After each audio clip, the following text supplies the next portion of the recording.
Hello, नमस्ते, प्रणाम। मैं गायिका रूबी राजभर। मैं अपने माध्यम से आप लोगों के बीच में एक सॉन्ग भेज रही हूँ। अच्छा लगे तो लाइक शेयर कमेंट जरूर कीजिएगा। आइए सुनते हैं।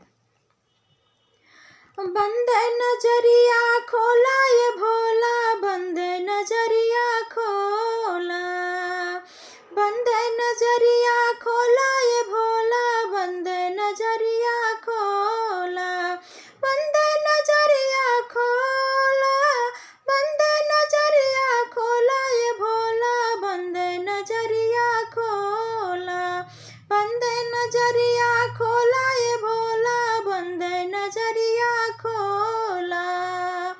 अधम समझ के माफ कर हमके, माफ कर हमके हो, माफ कर हमके, अधम समझ के माफ कर हमके, माफ कर हमके हो, माफ कर हमके।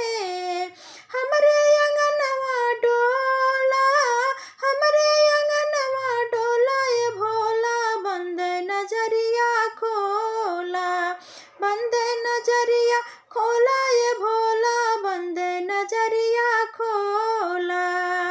हम अज्ञानी हई हो शिवदानी, इज्जत के राखा बचाइल पानी।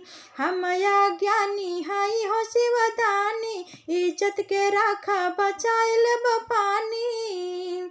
खाली मोर ज्ञान का झोला, खाली मोर ज्ञान का झोला ये भोला, बंद नजरिया खोला, बंद नजरिया खोला ये भोला, बंद नजरिया खोला।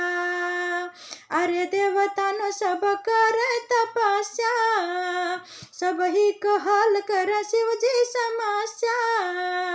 अरे देवतानो सब कर तपस्या, सब ही कहल कर शिव जी समस्या। अरे खाए के